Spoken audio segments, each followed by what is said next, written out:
Hello mga loves, so dugay gitang wala ka vlog balik no. So ni ata karon diri sa Lake Cebu, diri sa South Cotabato.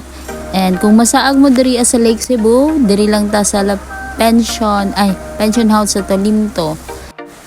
Diri sa Tolinto mga loves, barato lang diri. Sa 700 pesos nimo doon na naitulog ka, mga makahigda sa isa ka room, and then medyo luag jud ang room. Then pagawas nimo, makakita kag nindot nga view. Aside sa mga balay, makakita po kag lake, mga taong nga bangka-bangka.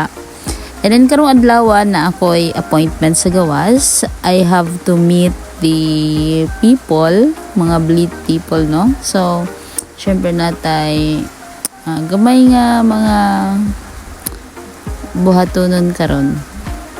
So kaya lang kagabi adunay news nga tong nahibaluan. So mo na nga medyo kulba mo na nga karon maniud to sa mi madumigawas.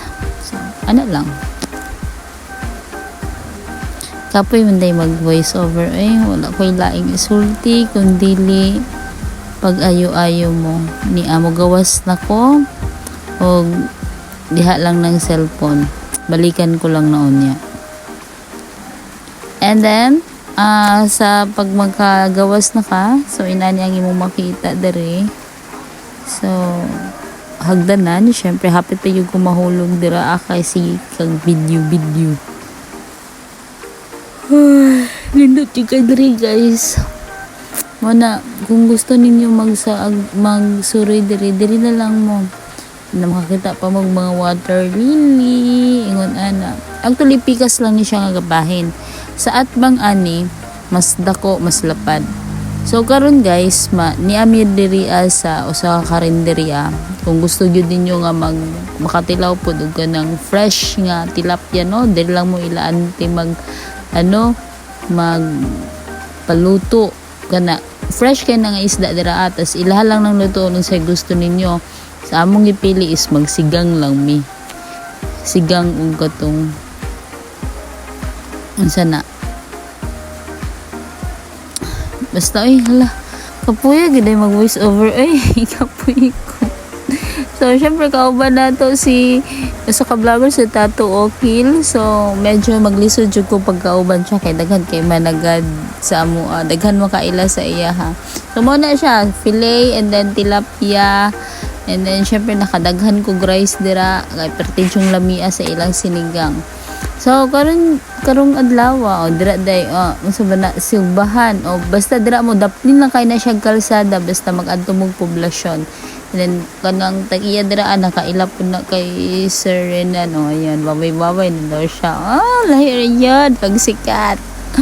Okay, so mo na siyang Lake Cebu, lapad na siya nga lake guys.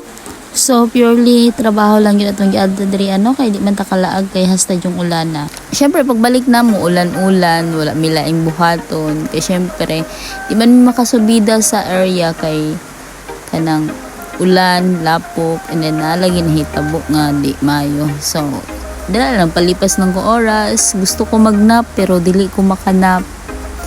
Lahi ra gyud. So muna akong ginabuhat is unsa na lang nagihap-ihap na lang ko or nagista-lista ko nuhay. Pero wa good. So mo na siya ang Coronadal nga terminal, mga van nga terminal. So hasta jung nindot pa. Makaingon jud kag wow. Kani terminal. And then very clean and then wala lang, puro lang siya van. And then syempre wala na magipalagpas ang picture, mag video sa ilang dako kay nga sa amin sa CR. Nice siya. Sana all. Okay, so pagawas namin sa Coronadal, dili, dyan sa nami guys. So, muna siya. Hastang inita, pero chokes lang. So, may laing view. So, ako na lang ang view. Okay, bye mga loves.